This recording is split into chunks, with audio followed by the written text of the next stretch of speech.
जिनका आकार और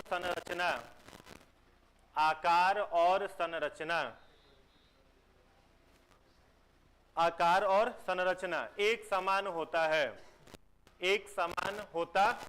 ठीक है। तो टिश्यू को केवल कुछ लोग इतना ही हैं, टिश्यू सेल के ग्रुप को कहा जाता है, ठीक है। ग्रुप ऑफ सेल टिश्यू केवल यदि आप इतना कहे तो डेफिनेशन जो है वो अधूरा है। पूरा डेफिनेशन कब होगा, जब add with having similar origin and similar function, यानी कभी भी वैसे ग्रुप से टिश्यू बनता है जिनका आकार और कार्य दोनों एक जैसा हो। एग्जाम्पल के रूप में सेल जो है हमारे शरीर में जो पाया जाता है वो कई प्रकार का है ना। कोई सेल हमारे शरीर में तो सेल को हम लोग या फिर उसी को क्या कहा जाता है, कोकल कहा जाता है। सेल मान लो आपका रॉड, ठीक है, रॉड शेप मतलब छड़नुमा, इससे क्या सिलक सकते हैं। अब कोई सेल आपका कॉमा शेप का है तो कॉमा शेप वाले को क्या कहते हैं, विब्रियो। कोई सेल स्प्रिंग शेप का है इसको क्या कहते हैं, स्पाइरम। सब आपको याद ही है, ठीक है। और भी होता है सेल, कैसा और होता है, होता है इन चेन, दोनों बताया जाता है। तो ये सब का क्या है, शेप है, आकार है। अब मान लो कोई सेल आपके पास है और उसका आकार कैसा है, राउंड शेप है, तो का ही है, ठीक है। अब इससे टिश्यू बनना है तो यहाँ पर हमेशा कौन सा सेल जुड़ेगा, राउंड शेप जुड़ेगा।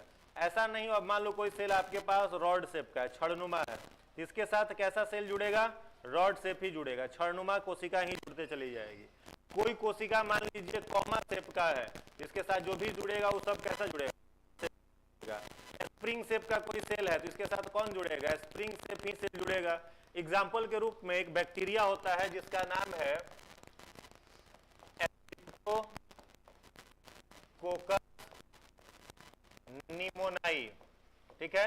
इस बैक्टीरिया से बच्चों में निमोनिया नामक बीमारी होती है, जिससे प्रभावित होता है उनका फेफड़ा, ठीक है। फेफड़े में कफ जमा होने लगता है, छींक आने लगता है, मेनली या सर्दी से हो जाने या पानी में अधिक समय तक भीगने के कारण ये बैक्टीरिया इन्फेक्टेड करता है, स्ट्रेप्टोकोकस निमोनियाई। अब इस बैक्टीरिया का आकार पूछा जाए तो क्या कहिएगा, राउंड। और स्ट्रिप्टो लगा हुआ है, इसका मतलब क्या हो गया, चेन में ये बैक्टीरिया जो है आपका राउंड शेप होगा और चेन में जुड़ा हुआ रहेगा, श्रृंखला में जुड़ा हुआ रहेगा, तो बन गया स्ट्रेप्टोकोकस निमोनियाई। तो यहां पर ये क्या बन गया, अभी बैक्टीरिया अकेला है तो ये इंडिपेंडेंट है, यानी यूनिसेलुलर है। बैक्टीरिया कैसा होता है, यूनिसेलुलर, लेकिन ढेर सारा बैक्टीरिया चेन में जुड़ते चला गया तो मल्टीसेलुलर नहीं हो जाएगा, लेकिन कॉलोनी बना के रह रहा है। तो इस बैक्टीरिया के पूरे समूह से क्या बन जाएगा, टिश्यू बन जाएगा। तो tissue is the group of cell which having, क्या हुआ, आवाज नहीं जा रहा है,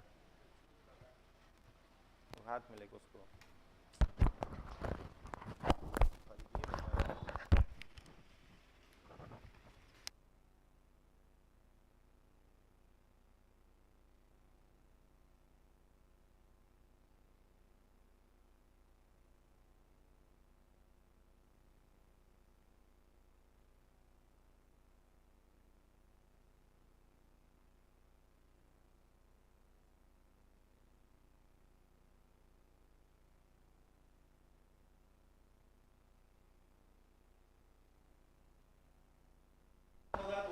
बन गया, स्प्रिंग शेप के साथ होगा वो भी टिश्यू बन जाएगा, रॉड शेप के साथ होगा वो भी क्या बन जाएगा, टिश्यू बन जाएगा। तो टिश्यू क्या हो गया, group of cell which having similar origin and similar function. अब इस टिश्यू के बारे में सबसे पहले जिस वैज्ञानिक ने बताया था उनका नाम था माल्पीजी। तो अगला पॉइंट लिख लीजिएगा, Malpighi is known as, Malpighi is known as father of tissue या हिस्टोलॉजी।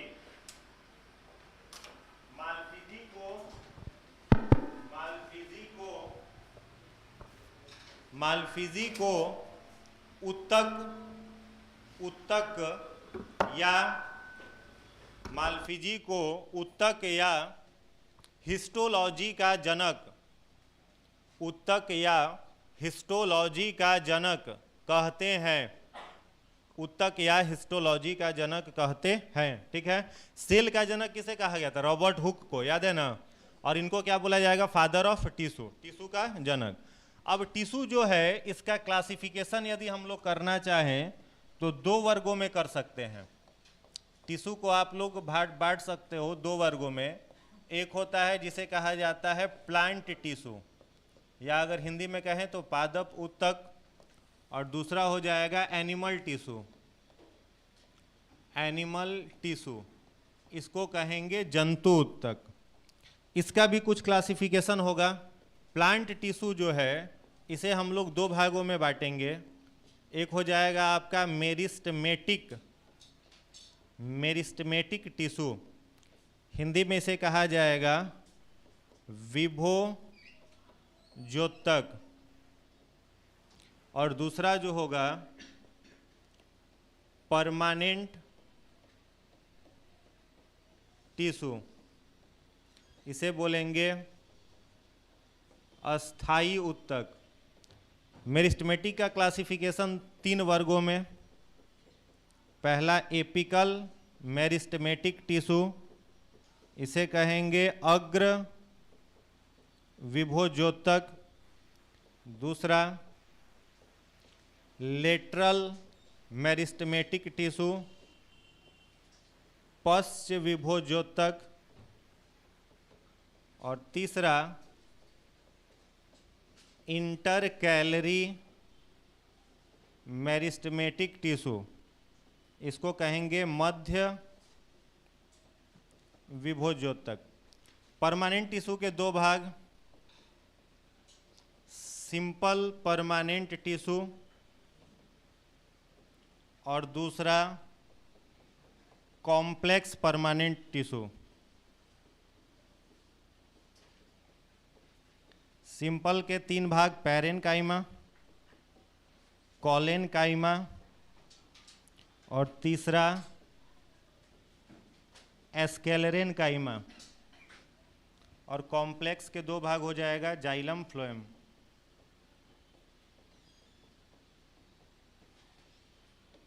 इसको लिख लीजिए।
लिख लिए। तो प्लांट टिश्यू को कितने भागों में बांटा गया है? 2 भागों में। पहला इसमें कौन सा है? मेरिस्टेमेटिक, और दूसरा परमानेंट टिश्यू। मेरिस्टेमेटिक टिश्यू के कितने भाग? 3, एपिकल, लेटरल, इंटरकैलरी। परमानेंट के कितने भाग? 2, सिंपल परमानेंट टिश्यू, दूसरा कॉम्प्लेक्स परमानेंट टिश्यू। सिंपल के 3, पैरेनकाइमा, कॉलेनकाइमा, स्केलेरेनकाइमा, और कॉम्प्लेक्स के 2, जाइलम और फ्लोएम। एनिमल टिश्यू जो है इसका क्लासिफिकेशन छोटा है, लिख लीजिए इसको भी। एनिमल टिश्यू को हम लोग 2 भागों में बांटेंगे। पहला इसमें कौन सा हो जाएगा? पहला हो जाएगा एपिथेलियल टिश्यू या एपिथेलियम।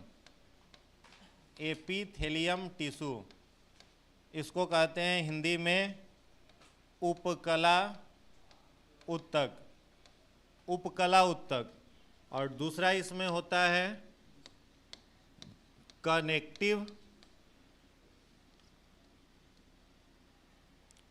कनेक्टिव टिश्यू, इसको कहते हैं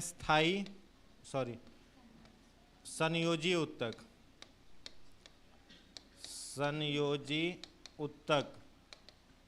कनेक्टिव टिश्यू के कुछ पार्ट्स हैं। पहला होता है, इसमें लिख लीजिएगा एरियोलर, दूसरा लिखिएगा एडिपोज, तीसरा इसमें लिखिएगा बोन, चौथा लिख लीजिएगा टेंडन, पांचवा लिख लीजिएगा लिगामेंट,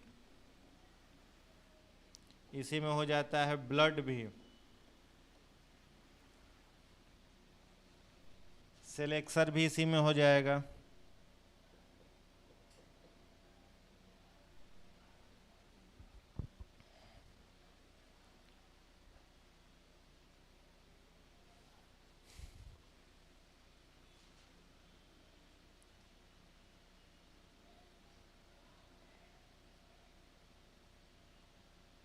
नहीं दिख रहा? कौन सा? यहाँ के बैठ जाओ, आगे तो खाली है seat.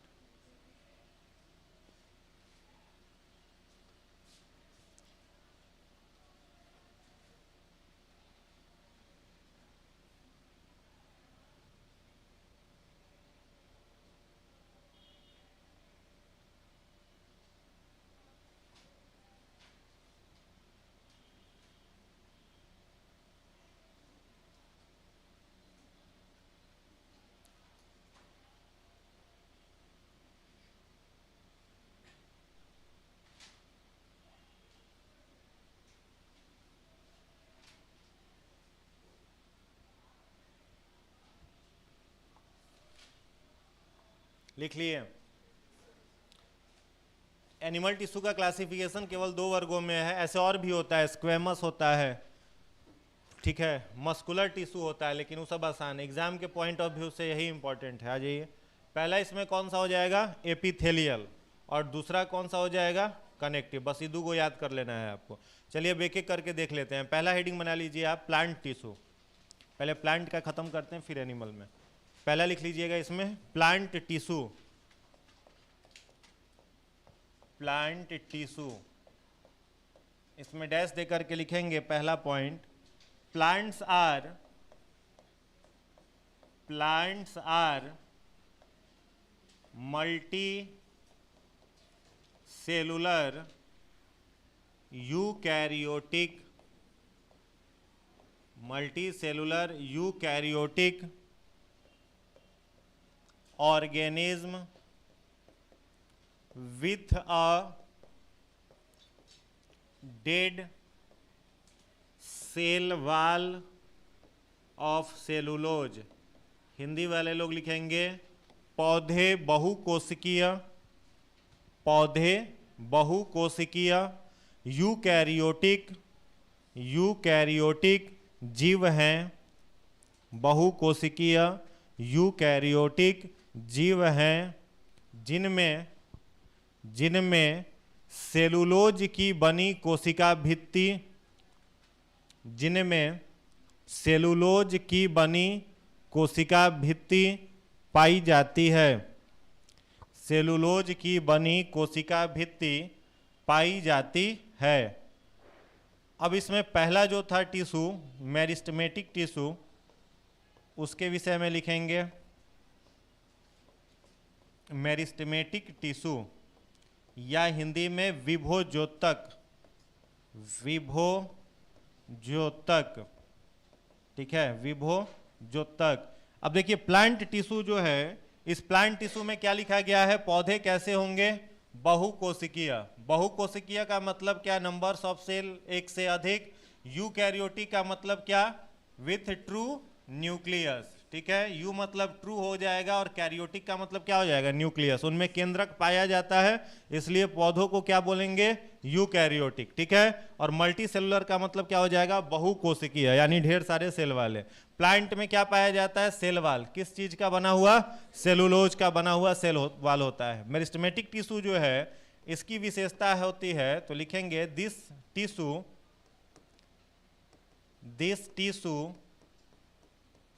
have capacity to divide their own cell। इस कोशिका में कोशिका विभाजन की क्षमता होती है। इस कोशिका में कोशिका विभाजन की क्षमता होती है, ठीक है। तो जिस प्लांट टिश्यू में सेल डिवीजन का कैपेसिटी होगा वो सारा का सारा प्लांट टिश्यू क्या कहलाएगा, मेरिस्टेमेटिक टिश्यू। और यही मेरिस्टेमेटिक टिश्यू सेल डिवीजन करने के बाद किस में बदल जाता है, परमानेंट टिश्यू में। तो after cellular division meristematic tissue converted into permanent tissue and permanent tissue lack their ability of cell division, ठीक है। परमानेंट टिश्यू में सेल डिवीजन की क्षमता नहीं होती है, कोशिका विभाजन नहीं होता है। अब एक बार सेल डिवीजन हो गया मेरिस्टेमेटिक में तो वही बदल जाता है आपका परमानेंट टिश्यू में। यदि आपसे पूछा जाए जाइलम फ्लोएम में सेल डिवीजन होगा तो क्या कहिएगा, नहीं होगा। पैरेनकाइमा, कोलेनकाइमा, स्क्लेरेनकाइमा में होगा, नहीं होगा। पूछा जाए एपिकल मेरिस्टेमेटिक टिश्यू में होगा तो होगा, लेटरल में होगा, इंटरकैलरी में होगा, ठीक है। तो केवल और केवल सेल डिवीजन किस टिश्यू में होता है, मेरिस्टेमेटिक टिश्यू में। इसीलिए इसका नाम से ही आप पकड़ सकते हो, विभोज्योतक, माने जिसमें विभाजन करने की क्षमता हो, ठीक है, सेल डिवीजन की क्षमता हो, उसको विभोज्योतक कहा जाता है। इसमें पहला जो इसका टाइप है लिखेंगे एपिकल मेरिस्टेमेटिक टिश्यू, अग्र विभोज्योतक। एपिकल मेरिस्टेमेटिक टिश्यू, अग्र विभोज्योतक। इसमें लिखिएगा this tissue found in apical region of plant body. यह उत्तक पौधों में शीर्ष भाग पर, यह उत्तक पौधों में शीर्ष भाग पर पाया जाता है, शीर्ष भाग पर पाया जाता है। एक और पॉइंट लिखिएगा इसमें, इट कॉन्टेन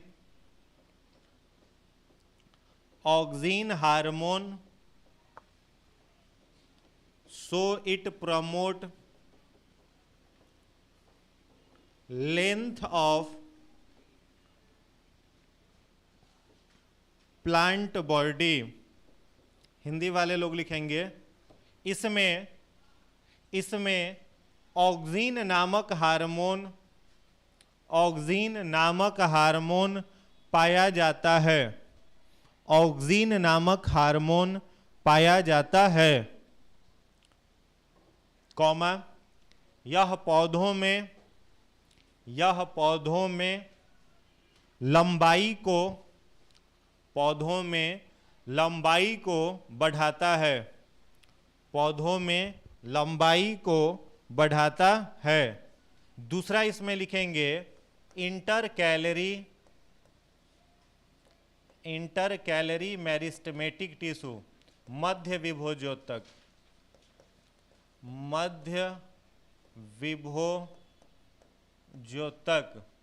इसमें डैश दे करके लिखिएगा,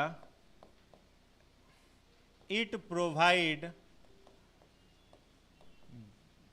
basal support to plant and leaves. यह पौधों को तथा पत्तियों को, पौधों को तथा पत्तियों को मध्य ब्रैकेट में लिखिएगा यांत्रिक सहायता प्रदान करता है। यांत्रिक सहायता प्रदान करता है। यांत्रिक सहायता प्रदान करता है। हो गया। और तीसरा लिखिएगा इसमें lateral meristematic tissue. Lateral meristematic tissue, इसे कहेंगे पश्च विभोज्योतक। पश्च विभोज्योतक, इसमें लिखिएगा it is found in lower region of plant, promote its width. यह पौधों के निचले भाग में, यह पौधों के निचले भाग में पाया जाता है। पौधों के निचले भाग में पाया जाता है तथा पौधों में चौड़ाई की वृद्धि करता है। पौधों में चौड़ाई की वृद्धि करता है। एक और पॉइंट लिख लीजिएगा, it helps to root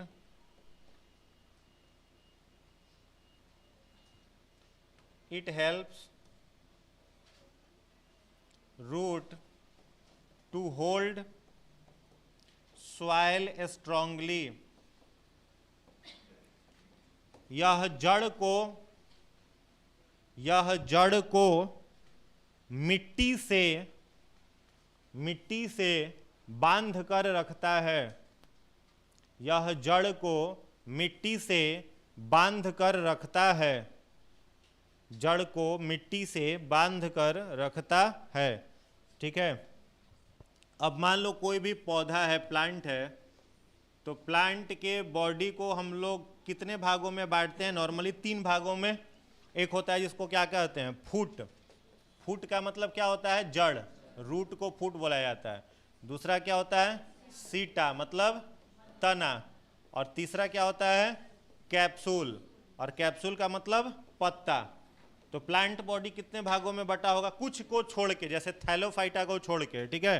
plant kingdom हम लोग आगे पढ़ेंगे तो उसमें 3-4 फाइलम मिलेगा। थैलोफाइटा मिलेगा, ब्रायोफाइटा मिलेगा। तो थैलोफाइटा और ब्रायोफाइटा 2 ऐसे फाइलम हैं जिनमें प्लांट बॉडी विभाजित नहीं होता है, सिंगल प्लांट बॉडी होता है। किसमें किसमें? थैलोफाइटा और ब्रायोफाइटा में।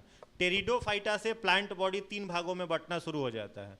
टेरिडोफाइटा, जिम्नोस्पर्म और एंजियोस्पर्म, ये 3 कुल के ऐसे पौधे हैं जिनका शरीर इन 3 भागों में विभाजित होगा, जबकि थैलोफाइटा और ब्रायोफाइटा का नहीं होता।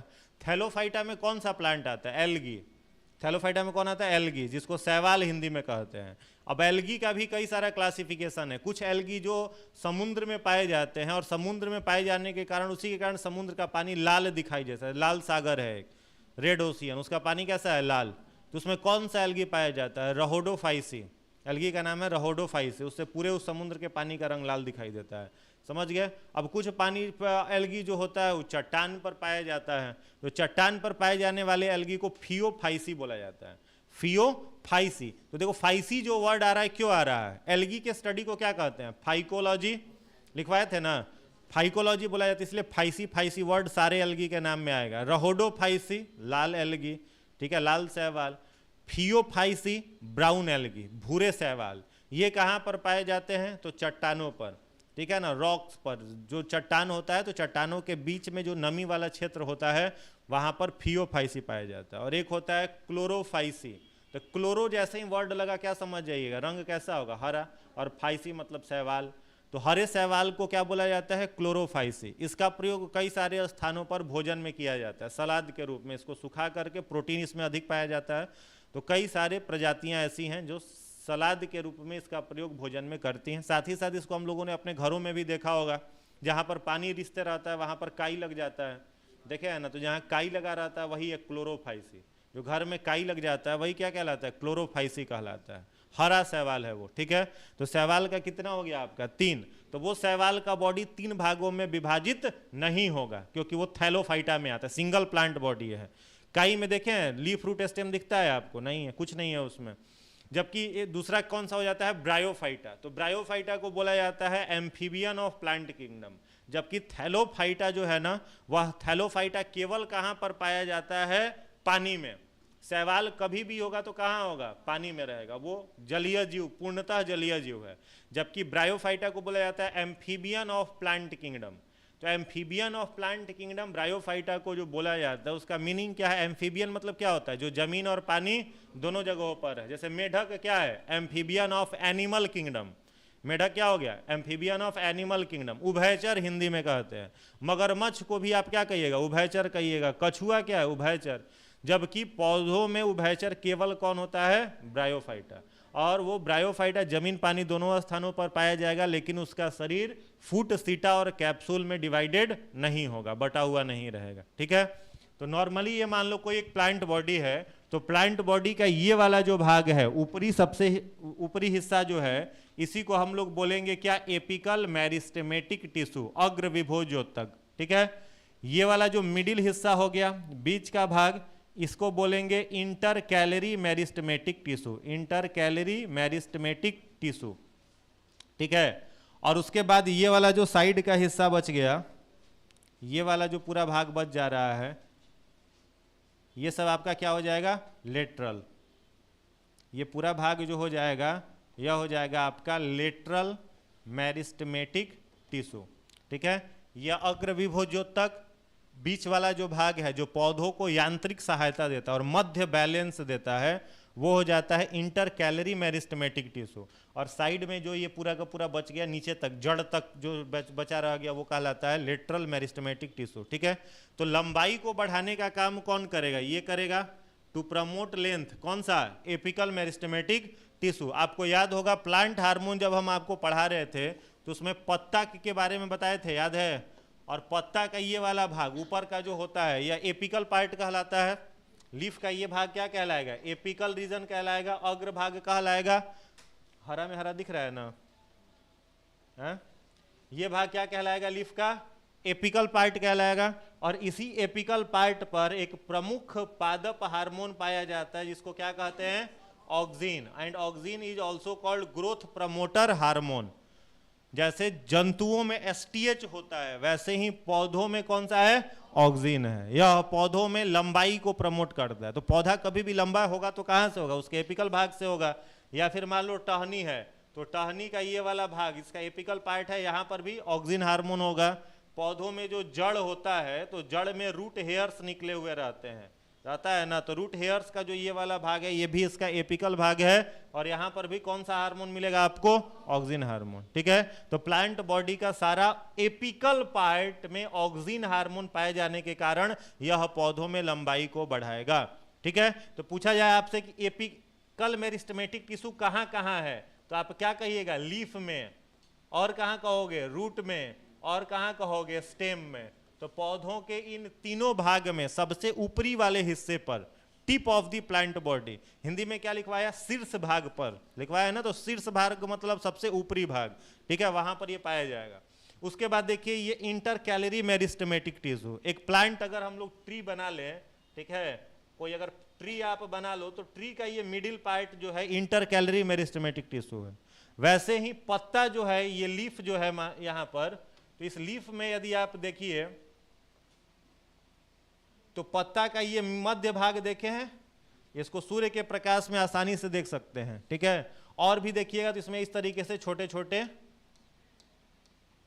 स्ट्रक्चर पाया जाता है, जिसके अंदर में स्ट्रोमा पाया जाता है, जो फोटोसिंथेसिस में मदद करता है, ठीक है। इसको आप देख सकते हैं बढ़िया से। पीपल के पत्ते को अगर कैरोसिन में बहुत दिन तक रखें तो जाली जैसा बन जाता है। क्लास 10th में प्रैक्टिकल किए होंगे, ठीक है। तो ये वाला जो मिडिल भाग आप देख रहे हैं, ये वाला मिडिल भाग जो है यही है आपका इंटर कैलरी मेरिस्टेमेटिक टिश्यू। ये क्या काम करता है, तो पत्ता को बेसल सपोर्ट देता है, मध्य सहायता, यांत्रिक सहायता देता है, और पौधों को भी मजबूती यही प्रदान कर रहा है बीच वाले हिस्से से, ठीक है। और उसके बाद है आपका इंटर कैलरी, तो ये क्या काम करेगा, पौधों में चौड़ाई को बढ़ाएगा। प्लांट का जो ग्रिड होता है या विड्थ होता है उसको कौन बढ़ाएगा, लेटरल मेरिस्टेमेटिक टिश्यू। और क्या काम करेगा, तो मिट्टी को जड़ से मजबूती से बांध के रखता है, ठीक है। मिट्टी को जड़ से मजबूती से बांध करके रखने का काम भी लेटरल मेरिस्टेमेटिक टिश्यू का है। कोई दिक्कत इसमें किन्हीं को, क्लियर है। चलिए आगे बढ़ते हैं। नेक्स्ट लिखिएगा, आगे लिखिएगा कौन सा, परमानेंट टिश्यू। परमानेंट टिश्यू यही है ना, परमानेंट टिश्यू, अस्थाई उत्तक, अस्थाई उत्तक। इसमें लिखिएगा after cellular division, after cellular division, after cellular division meristematic tissue converted into permanent tissue, meristematic tissue converted in permanent tissue. Hindi वाले लोग लिखेंगे कोशिकीय विभाजन के बाद, कोशिकीय विभाजन के बाद विभोजोतक, विभोजोतक, विभोजोतक अस्थाई उत्तक में बदल जाता है, अस्थाई उत्तक में, अस्थाई उत्तक में बदल जाता है, ठीक है। एंड उसी में कंटिन्यू करिएगा, and lack their ability of cell division, and lack their ability of cell division, तथा, तथा विभाजन की क्षमता, विभाजन की क्षमता खो देता है, विभाजन की क्षमता खो देता है, ठीक है। यानी किसी भी परमानेंट टिश्यू में सेल डिवीजन जो है वह नहीं होगा, अस्थायी उत्तक में कोशिका विभाजन नहीं होगा। अब इसमें अस्थायी उत्तक में पहला कौन सा है, पैरेनकाइमा। तो पहला लिखिएगा आप पैरेनकाइमा, पैरेनकाइमा, पैरेनकाइमा। इसमें डैश दे करके लिखिएगा,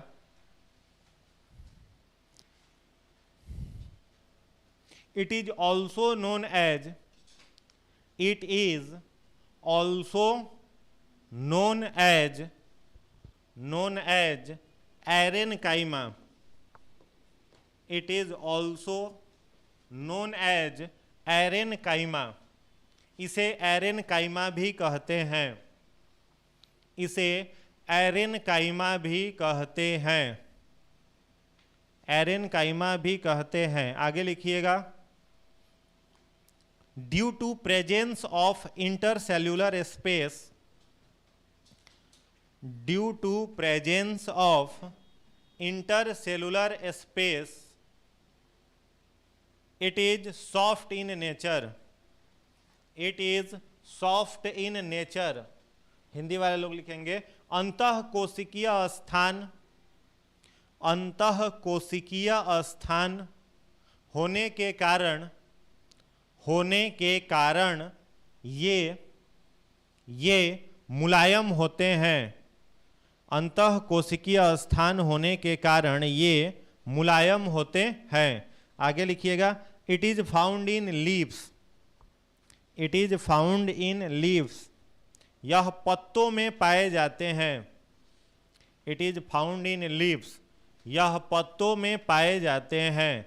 एंड हेल्प्स इन फोटोसिंथेसिस, और प्रकाश संश्लेषण में मदद करते हैं, एंड हेल्प्स इन फोटोसिंथेसिस, और प्रकाश संश्लेषण में मदद करते हैं, ठीक है। अब देखो प्लांट बॉडी का केवल यही पैरेनकाइमा कैसा होता है, मुलायम होता है, सॉफ्ट होता है। बाद बाकी जो भी है, चाहे वो आपका कॉलेनकाइमा हो, स्केलरेनकाइमा हो, जाइलम हो, फ्लोएम हो, सब कैसा होगा, हार्ड होगा, ठीक है। इकलौता मुलायम कौन है, पैरेनकाइमा। क्यों मुलायम है, तो इसके पीछे ये विशेषता है कि यह सब राउंड शेप सेल का बना होता है। जो राउंड शेप सेल होता है ना, उसी से पूरा का पूरा आपका पैरेनकाइमा डिजाइन है, बना हुआ है। अब राउंड शेप सेल से बना हुआ है, तो यहाँ पर आप देख रहे हैं इसमें इंटरसेलुलर स्पेस जो है वह बच जा रहा है, बच रहा है ना। अब यही इंटरसेलुलर स्पेस पाए जाने के कारण यह मुलायम होता है।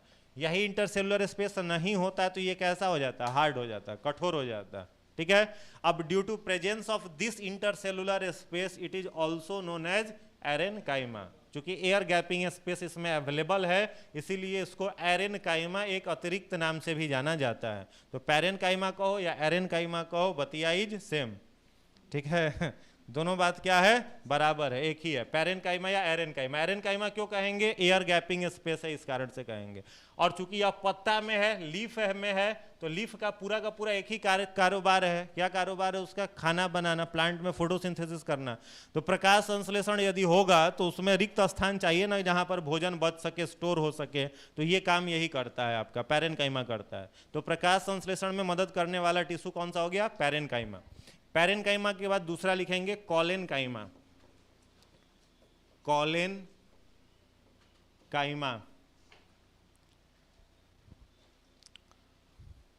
कॉलेनकाइमा डैश दे करके लिखिएगा। It is found in stem, it is found in stem. यह तना में पाया जाता है, यह तना में पाया जाता है, यह तना में पाया जाता है। अगला पॉइंट लिखिएगा next. It contain pectin protein, pectin PECTIN, it contain pectin PECTIN, pectin protein. इसमें पेक्टिन प्रोटीन होता है, इसमें पेक्टिन प्रोटीन होता है। आगे लिखिएगा। It provide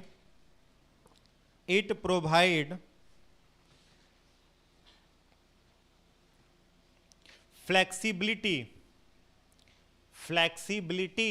to plant body, it provide flexibility to plant body. यह पौधों को लचीला बनाता है, यह पौधों को लचीला बनाता है। फ्लेक्सिबिलिटी टू प्लांट बॉडी हो गया। तीसरा लिखिएगा एस्केलेरेनकाइमा,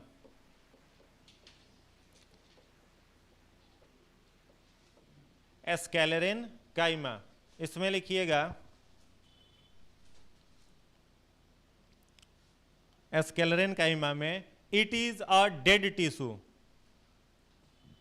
यह मृत उत्तक है, मृत, डेड टिश्यू, यह मृत उत्तक है। आगे लिखिएगा। It contain lignin protein, it contain lignin protein. इसमें लिग्निन प्रोटीन पाया जाता है, इसमें लिग्निन प्रोटीन पाया जाता है। आगे लिखिएगा। इट प्रोवाइड,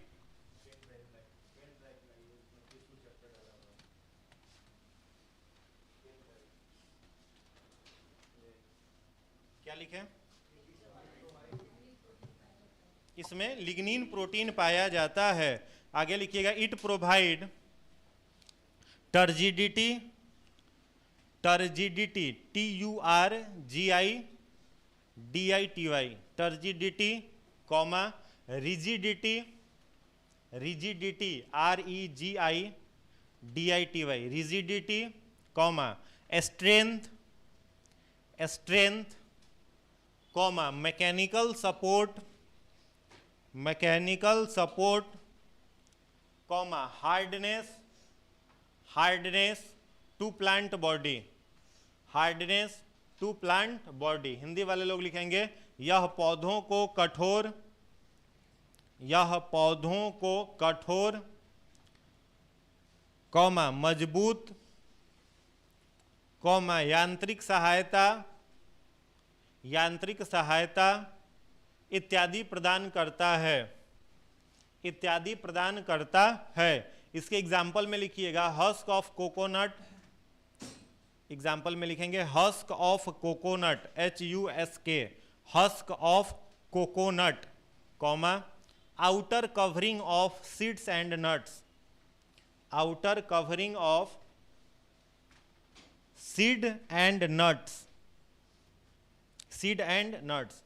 हिंदी वाले लोग लिखेंगे नारियल का छिलका, उदाहरण में नारियल का छिलका, कॉमा बीज एवं सूखे फलों का, बीज एवं सूखे फलों का बाहरी आवरण, बीज एवं सूखे फलों का बाहरी आवरण। हो गया। अब देखो प्लांट में दो पार्ट ऐसा है प्लांट टिश्यू का जो डेड होता है, बाद बाकी सब लिविंग होता है। डेड कौन कौन सा है? पहला हो गया आपका स्केलेटन काइमा, और दूसरा इसके साथ डेड कौन होता है? जाइलम। प्लांट में डेड टिश्यू कितने हैं? दो, स्केलेटन काइमा और जाइलम। और इसके अलावा जितने टिश्यू है सब लिविंग है। पैरेन काइमा जीवित है, कॉलन काइमा जीवित है, फ्लोएम जीवित है। डेड यह दो है। अब आपका जो स्केलेटन काइमा टिश्यू है उसके डेड होने का कारण कौन सा प्रोटीन है? लिग्निन प्रोटीन है। ठीक है। पौधों में यदि पूछा जाए कि पौधों को, कई बार एग्जाम में प्रीवियस ईयर मिलेगा, बिहार एसआई सब क्वेश्चन में फेवरेट है, यहां से उठाता है क्वेश्चन। पौधों को लचीला बनाने का काम कौन करता है? Pectin protein. तो क्वेश्चन कुछ भी आ सकता है, किस प्रोटीन के कारण पौधों में लचीलापन आता है? तो पेक्टिन। या क्वेश्चन पूछेगा कौन से ऊतक के पाए जाने के कारण पौधे लचीला होते हैं? तो कॉलन काइमा है ना। जब आप लोगों ने यूकेलिप्टस का प्लांट देखा होगा, सफेदा का पेड़, तो यूकेलिप्टस देखते हैं हवा बहता है तो खूब झुकता है फिर सीधा होता है, झुकता है सीधा होता है, टूटता बहुत कम है, माने रेयरली टूटता है। खूब तेज हवा आएगा तो उखाड़ देगा, तोड़ देगा, वो अलग का बात है। लेकिन पौधे जो लचीला होते हैं, झुक के फिर सीधे खड़े हो जाते हैं, तो वो नेचर उनका जो होता है इसी प्रोटीन के कारण होता है, पेक्टिन के कारण होता है। और तना में चूंकि पाया जाता है यही कॉलन काइमा, जिस कारण से हवा का दबाव पौधे झेलने में सक्षम होते हैं, अन्यथा वे टूट जाएंगे। समझ गए। दूसरा इसमें कौन सा है? स्केलेटन काइमा। स्केलेटन काइमा को का जो काम है, यह आपका मृत ऊतक है, पौधों को यही मजबूती प्रदान करता है, स्ट्रेंथ। ठीक है। रिजिडिटी का मतलब क्या हो जाएगा? कठोरता से संबंधित। टर्जिडिटी मतलब चिमड़ जैसा, है ना, हार्ड जो रबड़ का होता है। ठीक है। उस तरह का संरचना जो पौधों को मिलता है वो स्केलेटन काइमा के द्वारा मिलता है। नारियल के छिलके को आपने देखा होगा बहुत कठोर होता है, तो क्यों कठोर होता है? स्केलेटन काइमा के कारण से। अखरोट का जो बाहरी आवरण है, बादाम का जो बाहरी आवरण होता है, उस सब में पाया जाता है स्केलेटन काइमा। या फिर जो बीज का बाह्य आवरण है, तो बीज का बाहरी आवरण जो है यह किसका हो जाएगा? स्केलेटन काइमा का। और बीज के अंदर में कौन सा टिश्यू पाया जाता है? याद होगा आपको, हमने बताया था, कलरलेस कौन सा प्लास्ट? कौन सा प्लास्ट? ल्यूकोप्लास्ट। तो बीज के भीतर में ल्यूकोप्लास्ट और बीज के बाहर में स्केलेटन काइमा। याद रहेगा। तो ये तीन याद कर लीजिएगा। Parenchyma is responsible in photosynthesis found in leaves. Collenchyma contain pectin protein, so it provide flexibility to plant body and found in stem. ठीक है। and sclerenchyma contain lignin protein, that's why it provide flexibility, provide strength, rigidity, turgidity etc. ठीक है। ये सब प्रदान करेगा। कोई दिक्कत इसमें? आगे बढ़ा जाए। प्लांट का कहानी खत्म। हेडिंग कॉम्प्लेक्स बचा हुआ है ना? हाँ, तो जाइलम लिख लीजिए। अगला हेडिंग बनाइएगा जाइलम। कॉम्प्लेक्स में हेडिंग बनाइएगा xylem, XYLEM, xylem. Xylem, xylem में लिखिएगा डैश दे करके। It is a dead tissue, it is a dead tissue, यह मृत ऊतक है। It is a dead tissue, यह मृत ऊतक है। दूसरा पॉइंट उसमें लिखिएगा, it arised from root hairs, it arised from root hairs, यह मूल रोमों से निकलता है, यह मूल रोमों से निकलता है। आगे लिखिएगा, it helps in transportation of water, it helps in transportation of water, यह जल का परिवहन करता है, यह जल का परिवहन करता है। आगे लिखिएगा,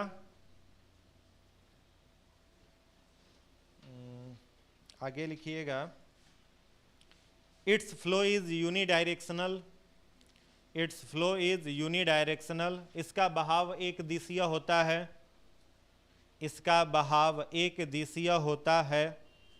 फ्लोएम में आ जाइए, फ्लोएम हेडिंग बना लीजिए। ये पहले भी हम आप लोगों को प्लांट में लिखाए थे, याद है? प्लांट में पहले भी लिखा दिए हैं। फ्लोएम में लिखिएगा, फ्लोएम, PHLOEM, फ्लोएम। फ्लोएम में लिखिएगा it is a living tissue, यह जीवित ऊतक है। It is a living tissue, यह जीवित ऊतक है। दूसरा पॉइंट लिखिएगा it transport glucose. It transport glucose, यह ग्लूकोज का परिवहन करता है। यह ग्लूकोज का परिवहन करता है। आगे लिखिएगा next point, it arised from leaves. It arised from leaves, यह पत्तों से निकलता है।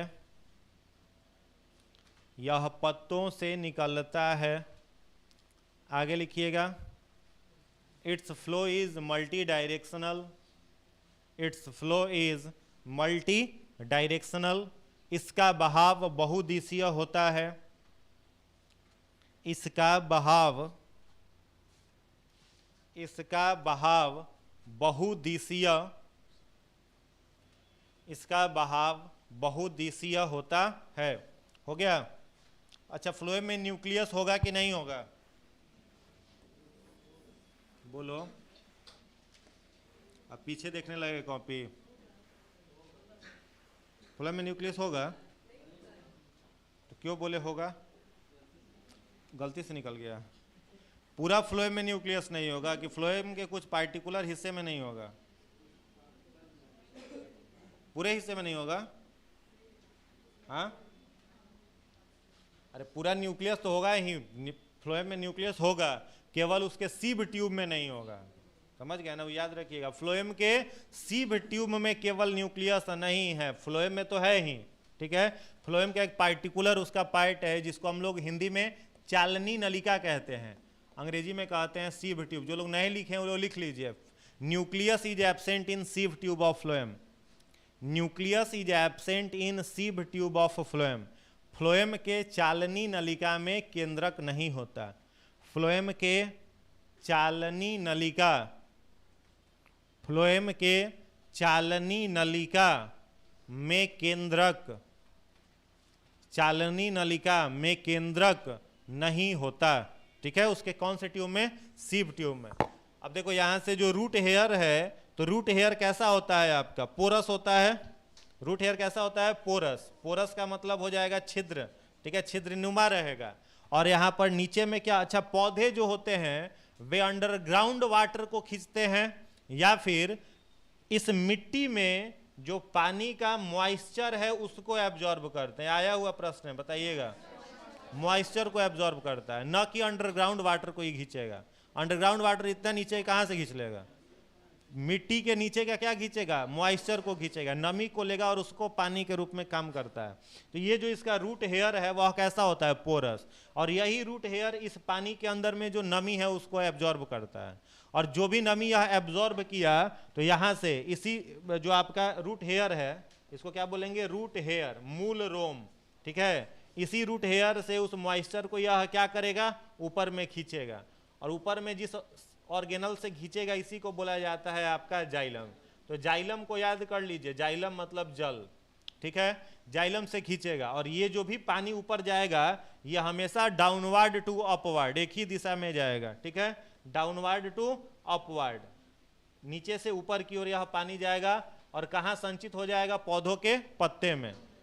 तो xylem arised from leaf, root hair and reached to leaves, पत्ते तक पहुंचेगा।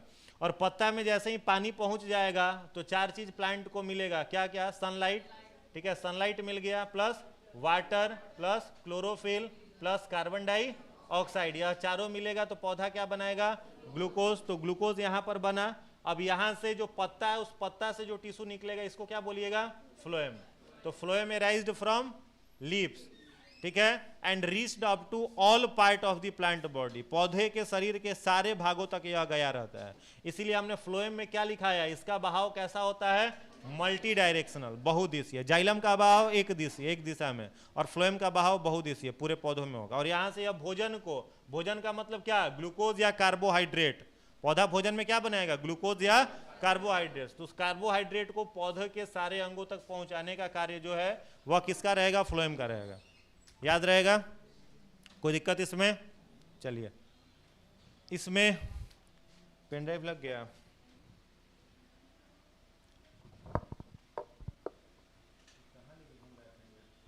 चलिए लिख लिए इतना। इसमें कोई डाउट?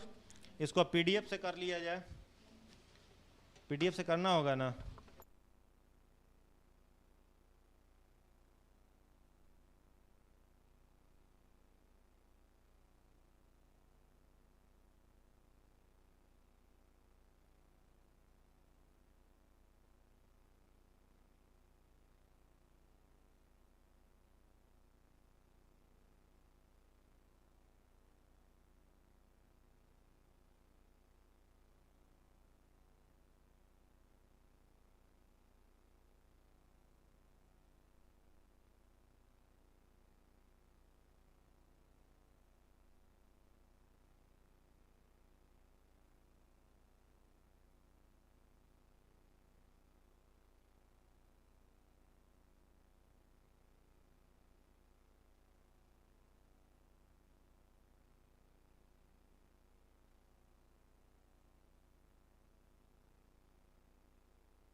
ना बताएंगे नहीं, तुरंत टेस्ट ले लिया जाएगा।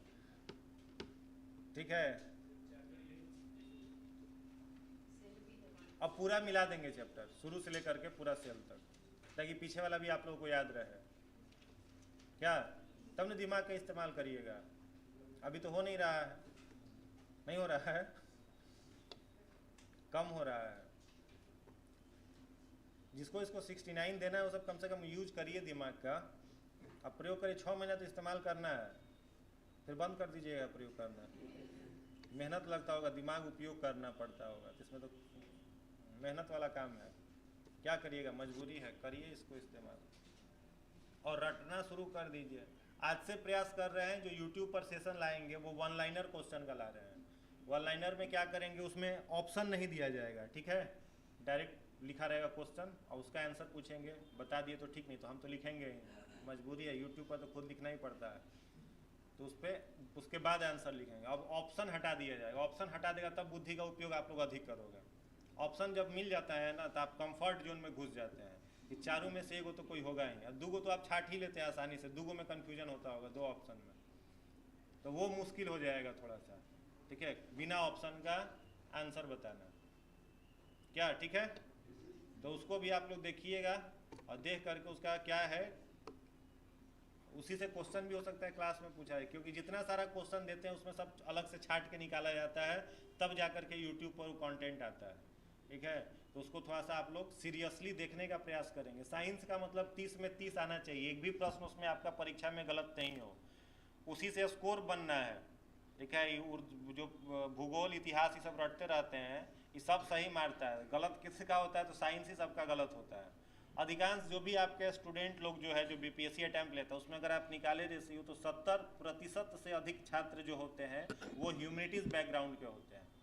मतलब जिसका ग्रेजुएशन में क्या रहा है, आर्ट्स पेपर रहा है। 70% स्टूडेंट, 30% जो होता है उसमें 10-15% कॉमर्स वाले हैं, 20% कॉमर्स वाले हैं, साइंस बैकग्राउंड के 10% ही होते हैं। ठीक है, तो जो साइंस बैकग्राउंड का है उसका भी साइंस बहुत अच्छा हम नहीं मान सकते कि होता है, क्योंकि यहाँ पर जो साइंस है और ग्रेजुएशन में जो साइंस है कंप्लीट अलग है, एकदम डिफरेंट है। अब नहीं भरोसा है तो इसमें कोई फिजिक्स ऑनर्स वाले बच्चे हों, वो खड़ा हुई है, उनसे हम फिजिक्स का ही क्वेश्चन पूछते हैं, ठीक है, वो बताएं इसका आंसर क्या होगा, नहीं बता पाइएगा। जो जूलॉजी ऑनर्स वाला होगा वो नहीं बता पाएगा, क्योंकि यहाँ पर जो क्वेश्चन पूछा जाता है वो आपका थोड़ा सा स्ट्रेट फॉरवर्ड क्वेश्चन है। ठीक है, यहाँ पर आपको डेरिवेशन नहीं करना है, कोई नया रिसर्च नहीं पढ़ना है, एक लाइन में आपको जान लेना है कि यही आंसर है। समझ गया? तो ये थोड़ा सा क्या हो जाता है, ग्रेजुएशन के पेपर से अलग है, डिफरेंट है। ठीक है ना? तो अगले दिन से उससे भी क्वेश्चन आप लोगों का रहेगा, 10-10 क्वेश्चन प्रत्येक दिन पूछेंगे, एक स्टूडेंट से 10 क्वेश्चन। तो सीरीज देखना आपके लिए इंपॉर्टेंट है। नहीं देख के लाओगे तो केवल क्या लेके आना पड़ेगा, चावल लेके आना पड़ेगा, मुर्गा यहीं बन जाएगा। समझ गए ना? हाँ, तो उसके लिए क्या करिएगा, तैयारी करके रखिएगा। वन लाइनर आपका आज से संभवतः शुरू कर देंगे, बिना ऑप्शन का, उसमें कोई ऑप्शन उसमें नहीं दिया जाएगा। तो 30 नंबर मान लो केवल साइंस से निकाल लेते हो, मॉडर्न हिस्ट्री से 25 नंबर है, वहाँ से उतना निकाल लीजिएगा। करेंट अफेयर्स रटते हैं आप लोग, पढ़ते हैं करेंट अफेयर डेली? अच्छा, कितने लोग ईमानदारी से बताइएगा इंतजार कर रहे हैं कि जुलाई में करंट पढ़ना शुरू करेंगे? सब कर रहा है, वही जुलाई का वेट, बोलेगा कोई नहीं। डेली करें पेपर, न्यूज़पेपर कितने लोग पढ़ते हैं प्रत्येक दिन? देखो 5-6 लोग हैं। अरे 4 रुपया का मिलता है, खरीद काहे नहीं लेते हो? और हार्ड कॉपी खरीद के पढ़ो, न्यूज़पेपर ही नहीं कि मोबाइल में पढ़ लिए, उसका हार्ड कॉपी खरीद के पढ़िए, 4-5 रुपया का तो मिलता है, और उसको पढ़िए। आप 67 के क्वेश्चन को देखिएगा बीपीएससी का, या 68 तो नहीं, 67 में जितना क्वेश्चन करेंट का पूछा था सब पेपर से पूछ दिया था, न्यूज़पेपर से। जो 6-7 महीने न्यूज़पेपर पढ़ा था ना, वो आपका लगभग 80% करेंट अफेयर आसानी से बना लेता है। इसलिए करेंट अफेयर्स के लिए बेहतर है आप प्रत्येक दिन कोई भी न्यूज़पेपर एक पढ़िए, और उसका एडिटोरियल सेशन पढ़िए, वो आपको ऐसे में हेल्प करेगा। अंतर्राष्ट्रीय जो संबंध है, इंटरनेशनल रिलेशन, वो आपको कहाँ से ठीक करिएगा, ऐसे से कहाँ से ठीक होगा, उसमें एडिटोरियल से ठीक होगा आपका। तो वो प्रत्येक दिन पढ़िए। बोरिंग लगेगा शुरुआत में कुछ दिन, लेकिन धीरे धीरे वो इंटरेस्टिंग लगने लगेगा। और भी यूट्यूब पर बहुत सारा आता है ना, उसका एनालिसिस आता है एडिटोरियल का, इंग्लिश का द हिंदू का आता है, टाइम्स ऑफ इंडिया का आता है। तो यूट्यूब से उसको द हिंदू का एडिटोरियल देख लीजिए कहानी की तरह। इंग्लिश बहुत अच्छा नहीं है तो आप जब वो एनालिसिस करेगा तो समझ ही जाइएगा। तो द हिंदू का डेली देखिए, वो आपका ऐसे पोर्शन में मदद करेगा। ये सब काम आज से ही शुरू करना पड़ेगा, इन्हें जुलाई में शुरू करिएगा तब तो बेकार है, तब कुछ नहीं होने वाला है। 69 भी हाथ से स्किप हो जाएगा, तब 70वीं का तैयारी करिए। यही दुर्लक्षण रहा तो 72वीं 73वीं तैयारी करना पड़ेगा। इसलिए इंतजार मत करिए कि जुलाई में पढ़ना शुरू करें। और कई लोग सोच रहा होगा अभी तो पार्ट 2 में है, पार्ट 3 में है, अभी से पढ़ के क्या करेंगे? तो करेंट अफेयर्स के लिए पहले आदत डालना पड़ता है, तुरंत नहीं हो जाएगा, बोरिंग टास्क है। दिन भर पबजी या मोबाइल में व्हाट्सअप खेलने में समय जाता है तो उतना दिमाग काम नहीं करेगा, ठीक है ना? वो अचानक से आप उसको ठीक नहीं कर पाओगे। उसके लिए क्या करना पड़ेगा, आज से ही शुरू करना पड़ेगा। प्रत्येक दिन कम से कम आधा घंटा से 45 मिनट करेंट अफेयर्स के लिए। यूट्यूब पर कोई एक चैनल देखिए करेंट अफेयर का, जो आपको मन करे, जो बढ़िया लगता हो, यूट्यूब पर सुबह सुबह उसका एनालिसिस देखिए, उससे भी करेंट होगा। न्यूज़पेपर पढ़िए, समझ गए? तो 4 रुपया रोज खर्चा हो जाएगा ना? नहीं करिएगा, कर दीजिए। ठीक है, पेपर अपने घर मंगा के जरूर उसको पढ़िए, ठीक है? चलिए इसमें देख लीजिए, फटाफट इसको खत्म कर दिया जाए। इतना तो करा दिए गए हैं। देखिए, समान आकार की कोशिकाओं के समूह जो आपस में मिलकर एक सामान्य कार्य करते हैं उत्तक कहलाते हैं। उत्तक कोशिका का समूह है। एक उत्तक की सभी कोशिका आकार, कार्य और उत्पत्ति में समान होते हैं, ठीक है? सेम वही बात है। दूसरा है आपका पादप उत्तक, प्लांट टिश्यू। पौधों के उत्तक के कोशिकाओं की विभाजन क्षमता के आधार पर उन्हें 2 वर्गों में बांटा गया है, ठीक है? On the basis of cell division, कोशिका के विभाजन की क्षमता पर। पहला इसमें क्या है, विभोजोत्तक, मेरिस्टेमेटिक टिश्यू, और दूसरा क्या है, अस्थायी उत्तक, परमानेंट टिश्यू। उसके बाद है आपका विभोजोत्तक उत्तक के बारे में। यह उत्तक ऐसी कोशिका से बनी होती है जिसमें विभाजन की क्षमता है।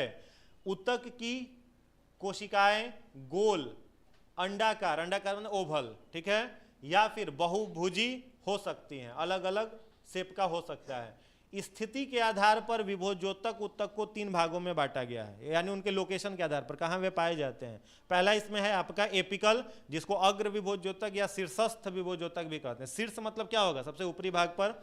यह उत्तक तने के अग्र भाग में रहते हैं। इन उत्तक में विभाजन के फलस्वरूप ही पौधा लंबाई में बढ़ता है, ठीक है? पौधों में लंबाई बढ़ना प्राथमिक वृद्धि, प्राइमरी ग्रोथ कहलाता है। तो लंबाई बढ़ाना एपिकल मेरिस्टेमेटिक टिश्यू। दूसरा क्या है इसमें, लेटरल मेरिस्टेमेटिक टिश्यू, पार्श्व विभोजोत्तक। ये उत्तक तनों और जड़ों के किनारे में होते हैं। यह उत्तक में, इस उत्तक में विभाजन के फलस्वरूप पौधे का मोटाई बढ़ता है। पौधे का मोटाई बढ़ना द्वितीयक वृद्धि कहलाता है। लंबाई का बढ़ना प्राइमरी ग्रोथ, और उसका विड्थ का बढ़ना सेकेंडरी ग्रोथ कहलाता है। आगे क्या है, पार्श्व विभोजोत्तक उत्तक को कैम्बियम भी कहते हैं, ठीक है? कॉर्क कैम्बियम, यानी प्लांट के तना में पाया जाता है। इंटर कैलरी मेरिस्टेमेटिक टिश्यू, अंतर्वैसी या मध्य विभोज्योतक, ये शीर्ष विभोज्योतक के ही भाग हैं जो वृद्धि होने के कारण अग्र भाग से हट जाते हैं। ठीक है, अब जैसे मान लो उसका लंबाई बढ़ रहा है तो ये जो लोकेटेड है वो स्वाभाविक है नीचे खसक जाएगा, हो जाएगा ना। तो भाग है आपका एपिकल का ही, लेकिन क्या होता है लंबाई बढ़ने के कारण ये नीचे आ जाते हैं। यह उत्तक प्रायः पत्तियों के आधार पर तने के पर्व इंटरनोड और पर्व संधि नोड के पास पाए जाते हैं। यह उत्तक शीघ्र ही अस्थायी उत्तक में बदल जाते हैं। तो एक क्वेश्चन यहां से भी आपका बन सकता है कि प्लांट उत्तक का कौन सा भाग सबसे जल्दी परमानेंट टिश्यू में बदल जाता है? तो आंसर क्या हो जाएगा? इंटरकैलरी मेरिस्टेमेटिक टिश्यू सबसे जल्दी परमानेंट टिश्यू में कन्वर्ट होता है। इंटरकैलरी मेरिस्टेमेटिक टिश्यू पाया कहां पर जाएगा? तो हमने बता ही दिया आपको, कहां पर पाया जाएगा? प्लांट के बीच में, ठीक है, लीफ के बीच में, पत्ते के बीच में पाया जाएगा। दूसरा इसमें है आपका स्थायी उत्तक, परमानेंट टिश्यू। तो परमानेंट टिश्यू विभोज्योतक की कोशिकाएं लगातार विभाजित होकर अस्थायी उत्तक में बदल जाती हैं। अस्थायी उत्तक दो प्रकार के होते हैं, साधारण सिंपल परमानेंट टिश्यू तथा जटिल अस्थायी उत्तक कॉम्प्लेक्स परमानेंट टिश्यू। सिंपल और कॉम्प्लेक्स कैसे समझोगे? मान लो कोई आपके पास रुमाल है तो नॉर्मल उसको ऐसे पकड़े हुए हैं तो आपका क्या है? सिंपल, और उसी को क्या किया? ऐंठ दिए, एकदम मरोड़ दिए पूरा, तो वो क्या बन गया? कॉम्प्लेक्स बन गया। तो सिंपल परमानेंट टिश्यू सरल अस्थायी उत्तक है और कॉम्प्लेक्स आपका जटिल अस्थायी उत्तक में आ जाएगा। इसके बाद है आपका क्या? पैरेन्काइमा। तो पैरेन्काइमा उत्तक क्या कह रहा है? पैरेन्काइमा उत्तक जीवित कोशिका का बना होता है। इस उत्तक की कोशिका प्रायः गोलाकार, अंडाकार या बहुभुजी होती है। तो यहां पर बहुभुजी कहना बहुत अच्छा नहीं है, गोलाकार और अंडाकार होता है। इन उत्तक की कोशिका के बीच खाली स्थान इंटरसेलुलर स्पेस पाए जाते हैं। तो हमने कहा ना यह उत्तक आपका पैरेन्काइमा कहाँ होगा? पौधे के पत्तों में, और उसमें क्या होगा? शेप उसका कैसा होता है? राउंड शेप होगा, और इसी राउंड शेप होने के कारण ढेर सारे सेल आपस में जुड़े होंगे और इंटरसेलुलर स्पेस अवेलेबल इनमें होता है। ये क्या काम करेंगे? तो पौधे में भोजन पदार्थों को जमा करेंगे, ठीक है, स्टोर करने का काम करेंगे। जलीय पौधों का पैरेन्काइमा उत्तक वायु उत्तक एरेन्काइमा में बदल जाता है। जो एक्वेटिक प्लांट्स हैं उन एक्वेटिक प्लांट्स में पैरेन्काइमा का ही एक दूसरा नाम क्या हो गया? एरेन्काइमा। वो भी आपको लिखवाए हैं due to intercellular space. Parenchyma को ही एरेन्काइमा में बदल जाता है। वायुत्तक जलीय पौधों को तैरने में मदद करता है, ठीक है, यानी इस पैरेन्काइमा का काम एक्वेटिक फॉर्म में क्या हो जाएगा? फ्लोटिंग करने में। जलीय पौधे जो पानी पर तैरेंगे ना, तो किसकी सहायता से तैरेंगे? पैरेन्काइमा की सहायता से। बहुत इंपॉर्टेंट ये लाइन है, इसलिए खूब बढ़िया से इसको ध्यान में रखना। एक्वेटिक प्लांट में फ्लोटिंग करने में, तैरने में सहायक कौन सा टिश्यू हो जाएगा? पैरेन्काइमा हो जाएगा। ये पीडीएफ आप लोगों को मिल जाएगा, सभी को ग्रुप में आज ही चलाया जाएगा। उसके बाद देखिए दूसरा क्या है? कॉलेनकाइमा। तो कॉलेनकाइमा में क्या क्या लिखा हुआ है? यह उत्तक भी जीवित कोशिकाओं का बना होता है, लेकिन कोशिकाओं के बीच खाली स्थान बहुत कम होते हैं या नहीं होते हैं। यह उत्तक केवल कमजोर पौधों में ही पाया जाता है तथा पौधों को प्रत्यास्था मतलब क्या हो जाएगा? फ्लेक्सिबिलिटी, ठीक है, फ्लेक्सिबल प्रदान करते हैं। बड़े वृक्षों में इस उत्तक का अभाव होता है। अब जैसे मान लो कोई पौधा जैसे बरगद का पेड़ हो गया, तो कितनों हवा बहेगा, उसमें लचीलापन थोड़ी दिखाई देता है, नहीं होता है। पीपल में नहीं होता है। तो बहुत मजबूत पौधों में यह नहीं रहेगा, जो कमजोर स्तर के पौधे हैं उसमें यह पाया जाता है। बड़े वृक्षों में इस उत्तक का अभाव होता है। इसमें हमने आपको एक प्रोटीन का नाम मेंशन किया था जो इसमें नहीं है। कौन सा प्रोटीन? पेक्टिन, ठीक है। उसके बाद है स्केलेरेनकाइमा। स्केलेरेनकाइमा को हिंदी में दृढ़ उत्तक भी कहते हैं, ठीक है। स्केलेरेनकाइमा या दृढ़ उत्तक, कॉलेनकाइमा को स्थूल कोण उत्तक। स्केलेरेनकाइमा मृत कोशिकाओं के बने होते। इकलौता प्लांट टिश्यू है जो कैसा होगा? डेड होगा, मृत होगा। इस उत्तक की कोशिका लंबी, संकरी और मोटी कोशिका भित्ति वाली होती है। इस उत्तक के कोशिका के बीच कोई खाली जगह नहीं होता है। इस उत्तक में कोशिकाओं में लिग्निन नामक रसायन पाया जाता है। यह रसायन कोशिका को काफी मजबूत बनाता है। तो इसमें कौन सा प्रोटीन हो गया आपका? लिग्निन नामक इसमें प्रोटीन हो जाएगा।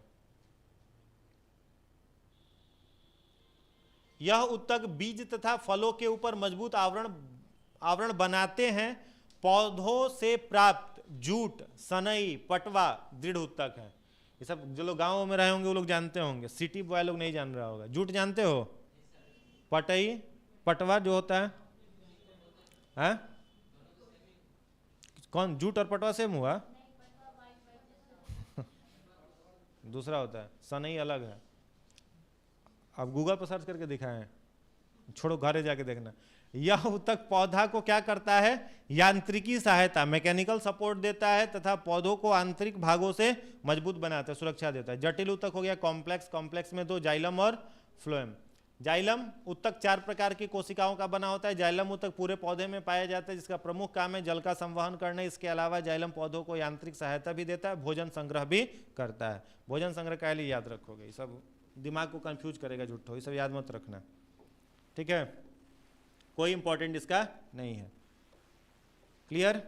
चलिए, जाइलम के तरफ फ्लोएम भी 4 कोशिकाओं से बना रहता है। ये 4 कोशिकाएं चालनी नलिका, सीब ट्यूब, सह कोशिका, कंपेनियन सेल, फ्लोएम तंतु, फ्लोएम फाइबर्स, फ्लोएम मृदुतक, फ्लोएम काइमा के बने होते हैं। यानी यह 4 उत्तक इसमें आपका पाया जाएगा, जिसमें इसी चालनी नलिका में न्यूक्लियस नहीं है, बाद बाकी तीनों में है। फ्लोएम उत्तक जाइलम के साथ साथ पौधे के महत्वपूर्ण भाग में पाए जाते हैं। इसका मुख्य कार्य क्या हो जाएगा? पत्तियों के द्वारा तैयार भोजन को पौधों के सभी भागों तक पहुंचाना।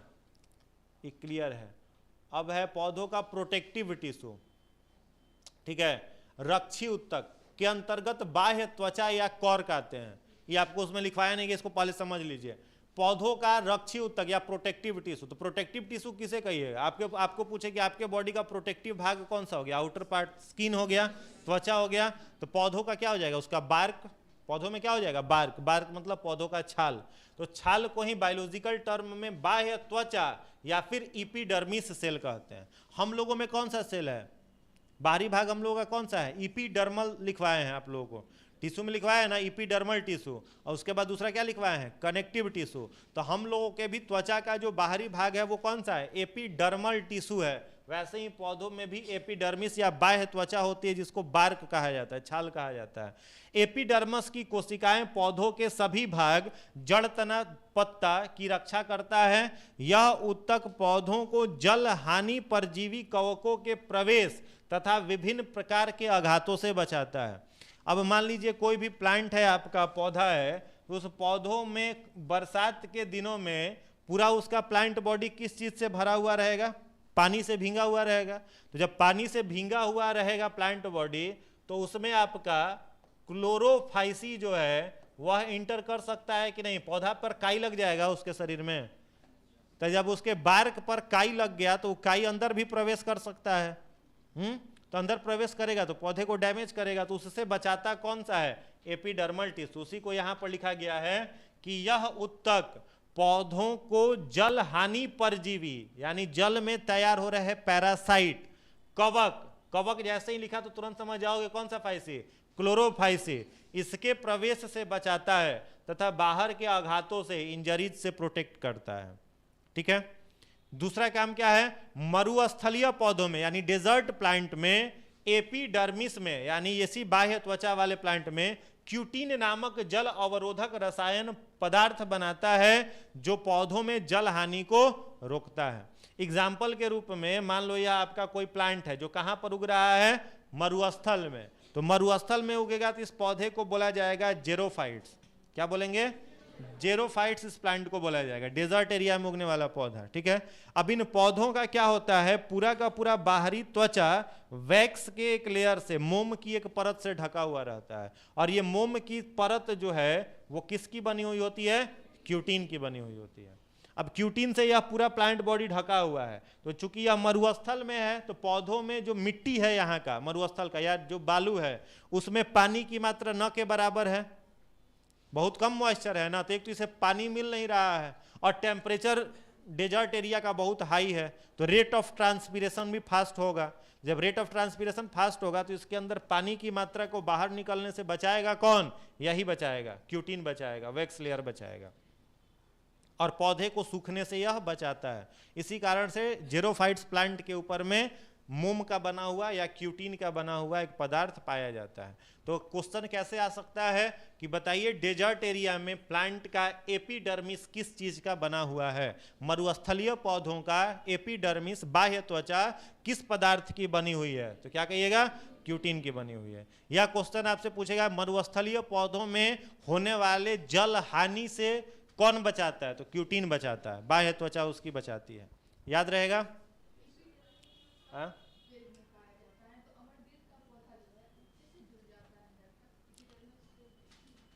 किसमें झुक जाता है वो?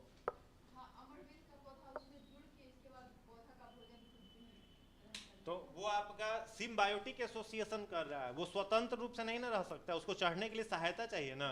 तो उसमें आपका उसका एपिडर्मल सेल बहुत मजबूत नहीं रहेगा, बहुत मजबूत नहीं रहेगा, तभी तो उसको सहारा चाहिए ऊपर बढ़ने के लिए।